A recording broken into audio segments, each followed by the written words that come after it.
Hi, I'm Georgie. I'm a student ambassador here at the Lancaster Environment Centre and a third year Ecology and Conservation student. Over summer, I had the opportunity to go to Kenya for the LEC 350 Tropical Biology and Conservation field trip. Today, I'm going to be showing you some of the things we got up to while we were there. On the 15th of September, we hopped on a plane in Manchester Airport, and after a quick stop in Doha, we landed in Nairobi. On the way to our first camp in Naivasha, we were able to stop and view the amazing Great Rift Valley before heading back into our vans to head to camp. When we arrived at camp, we were greeted by the lovely staff and were able to grab some lunch and unpack our bags. We wouldn't be resting long, however, because we headed down to the banks of Lake Naivasha for some hippo watching. Finally, it was time for some well-earned drinks and food before heading to bed. On day 2, we grabbed some breakfast before heading to Crater Lake to complete a walk of the rim. We practiced our identification skills on both animals and plants, as well as observing the unique volcanic geology of the area, which was particularly evident in the obsidian deposits we found. We weren't yet used to the heat, so I think we were all grateful when we were able to head down to the banks of the lake and enjoy a cool drink. The lake is highly saline and low in oxygen, meaning there are no fish here, but millions of invertebrates can be found.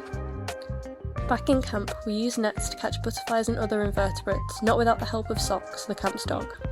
We worked together as a group to identify them at a species level. Later in the evening, we put our motion-activated camera traps out to catch any visitors to our camp overnight. Day 3 came and we were invited to visit Grove Flower Farm. We received a tour of their facilities, including the giant domes used to grow a variety of flower species, mainly spray roses. We were also shown how the flowers are graded for quality and packed to be shipped all over the world, and the staff were even kind enough to give us each a bunch of flowers to take home. Back in camp, we worked on identifying plant species and reviewing our camera traps ready to set off the next morning. It was the first time choosing locations for camera traps for many of us, so our efforts weren't very successful at this camp, although we did get a lot of videos of us setting them off. Finally, it was down to the bar to socialise and say goodbye to beautiful Naivasha as we were due to move camp the next morning. We were up bright and early the next day for our first game drive in Hell's Gate National Park. The low predator population here meant that we were able to leave our vans to walk on foot through the park, as well as identifying animal tracks and dung. We also visited the geothermal plant located inside the park and discussed the ecological implications of its presence.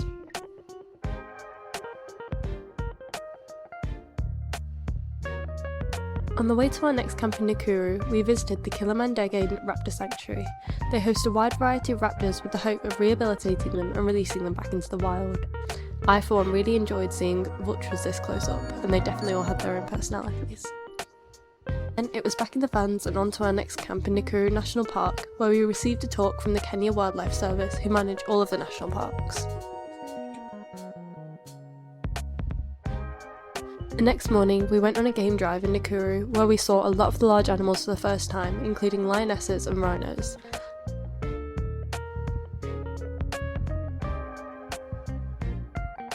This was our camp in Olpejeta, where we'd be camping in the bush for 2 nights. This camp was much more open for wildlife than other places we'd stayed, so we set up our camera traps and caught some amazing clips.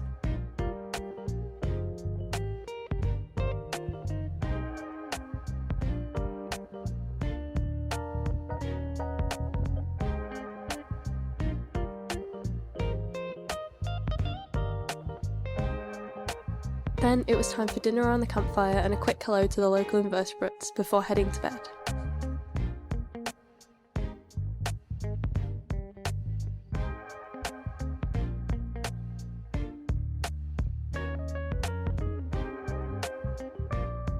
While here, we also received a talk from the reserve's management, as well as visiting Baraka the Black Rhino in the Rhino Sanctuary. Olpejeta was definitely my favourite camp, despite the lack of running water and electricity and the copious amount of dust. We saw so many amazing animals and had lots of fun as a group, so leaving to head to Samburu was bittersweet.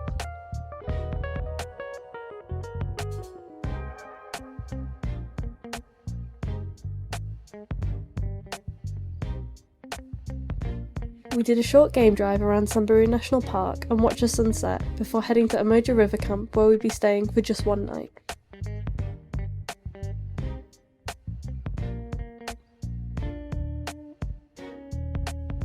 Day 8 was another of my favourites. We started the day with an early morning game drive, before a talk from Save the Elephants Conservancy.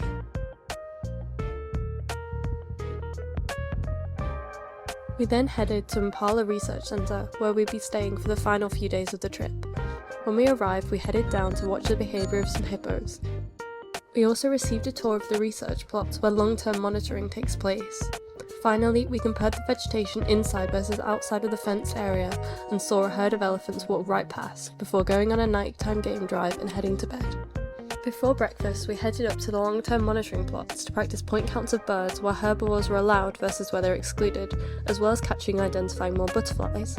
Our final day required us to present posters on the topic of our choice for assessment, and then we headed out for a hike.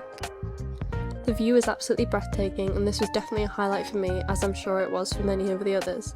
It was a chance to reflect on the last week and a half. We woke up the next morning for our final game drive, before we headed back to Nairobi Airport and caught a flight home. Kenya was such an incredible experience, and not only did we develop so many key skills such as species identification, experiment design and survey techniques, but we also bonded as a group and made some friends for life. It was definitely a once-in-a-lifetime experience and one I'll never forget.